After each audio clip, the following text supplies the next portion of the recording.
Ang labanan sa Jericho ay ang simula ng pagsakop ng mga Israelita sa lupang ipinangako ng Diyos ayon sa banal na aklat, at isa ito sa mga bahagi ng banal na digmaan ng Israel at ng kanilang mga kaaway na naitala sa banal na aklat ng Biblia, at kumakatawan ito sa unang hakbang ng pananakop ng Israel sa lupang ipinangako. Isang matibay na kuta ang Jericho na may matibay na pader.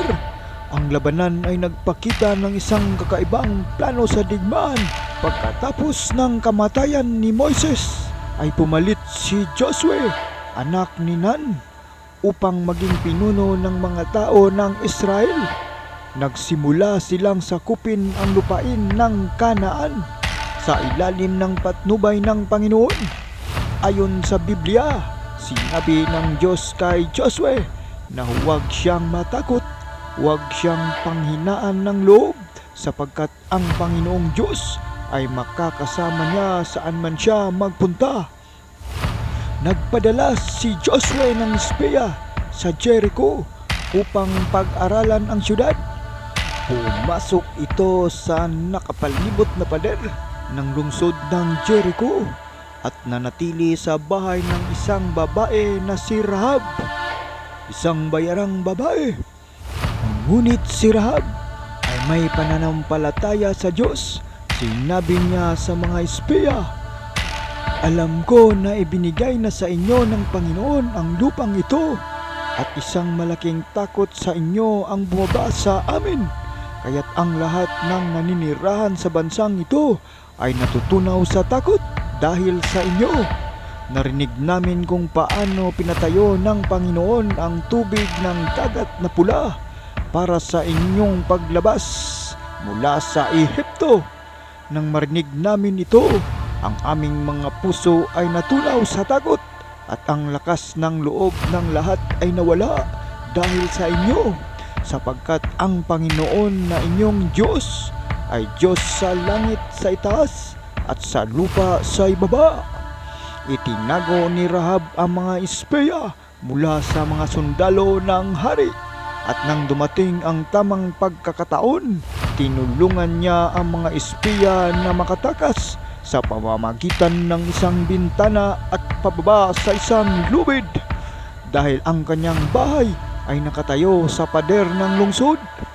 Pinapapirma ni Rahab ng tipan ang mga espeya.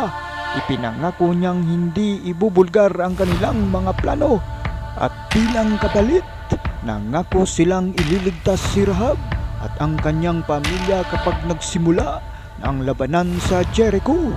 Kailangan niyang itali ang isang pulang lubid sa kanyang bintana bilang tanda ng kanilang proteksyon ayon sa Biblia. Ayon sa banal na aklat, isang kakaibang himala, may kakaibang plano ang Diyos para sa laban sa Jericho.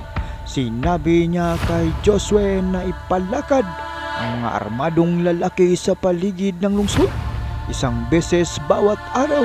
Sa loob ng 6 na araw, ang mga pari ay dapat dalhin ang kaban at magpapatunog ng mga trumpeta, ngunit ang mga sundalo ay dapat manahimik. Sa ika-7 araw, ang pagtitipon ay magmarcha sa paligid ng mga pader ng Jericho ng 7 beses. Sinabi ni Josue sa kanila na ayon sa utos ng Diyos, lahat ng buhay sa lungsod ay dapat sirain, maliban kay Rahab at sa kanyang pamilya.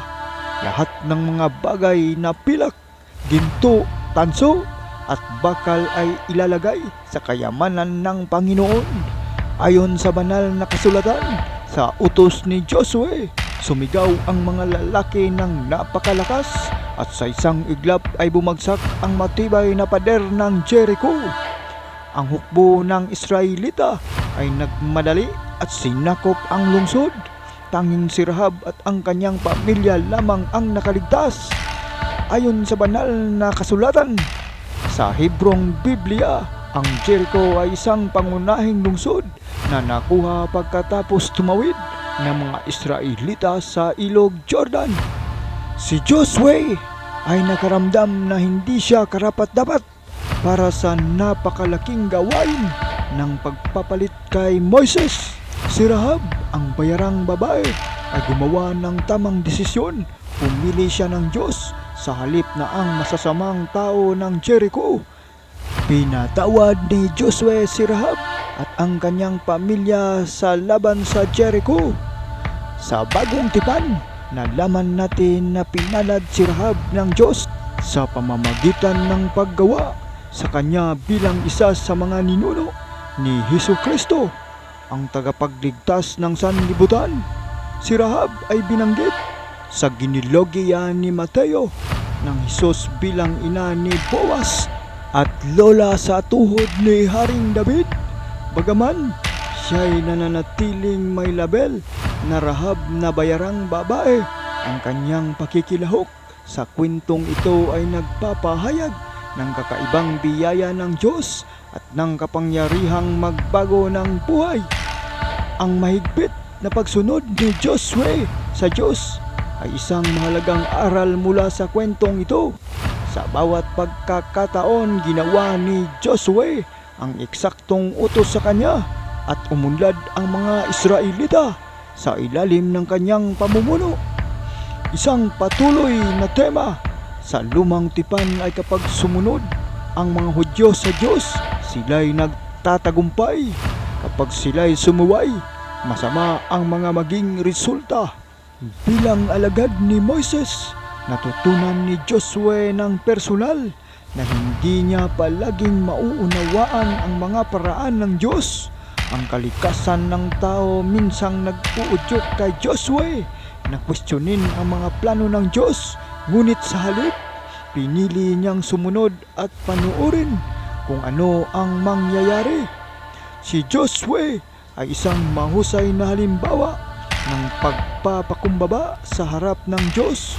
Ang matibay na pananampalataya ni Josue sa Diyos ay nagdala sa kanya na sumunod. Kahit gaano pa man kalabo ang utos ng Diyos, si Josue ay humugot din mula sa nakaraan.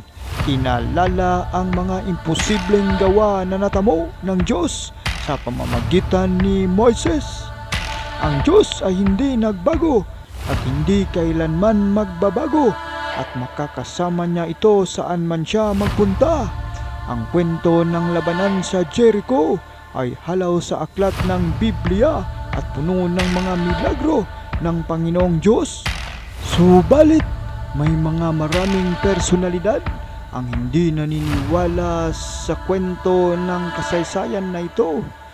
Maliwanag sa kwento ng kasaysayan na ito na ang tunay na pananampalataya ay siguradong maghatid ng tunay na tagumpay at ipinapakita sa ganap na ito na walang imposible sa Diyos.